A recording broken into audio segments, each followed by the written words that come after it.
तर आज आहे माझ्या ब्लॉगचा दुसरा दिवस. आज आपण सकाळी उठल्यापासून स्टडीला सुरुवात केलेली आहे. उठल्या आपण घेतला GST करायला. GST करायला घेतला, नंतर आठवलं की क्वेश्चन पेपर सोडवू, कारण फुल रिव्हिजन काय झालेली नाही. पण म्हणले क्वेश्चन पेपर सोडवून कळेल आपल्याला की नक्की आपल्याला काय काय येत नाही. त्यामुळे आम्ही क्वेश्चन पेपर सोडवायला घेतला. नंतर MTPच्या 2 घेतले क्वेश्चन पेपर सोडवायला, पण एकच सोडवायला घेतला दोघात.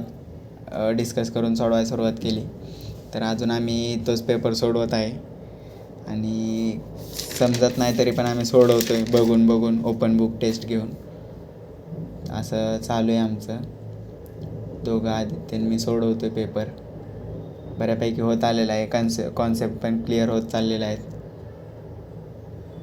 माझं म्हणणं आहे रिव्हिजन करण्यापेक्षा पेपर सोडवणं बेस्ट ऑप्शन आहे, कारण कॉन्सेप्ट भरपूर क्लिअर होत आहेत आणि आपण रिव्हिजनला बसल्यावर टाईम भरपूर जातो आहे आणि कमी कॉन्सेप्ट क्लिअर होतात.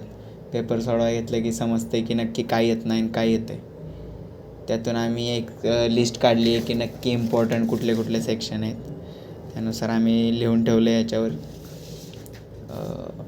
तरी आत्ता आम्ही डायरेक्ट टोटल इन्कम सोडवायला घेतली. हेड्स तर आमचे काही कंप्लीट झालेले नाहीत अजून. टोटल इन्कम कॅल्क्युलेट करायला 5 हेड कंप्लीट लागतात.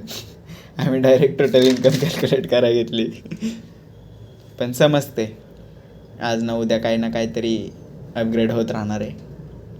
त्यामुळं भेटूया उद्याच्या ब्लॉगमध्ये. धन्यवाद.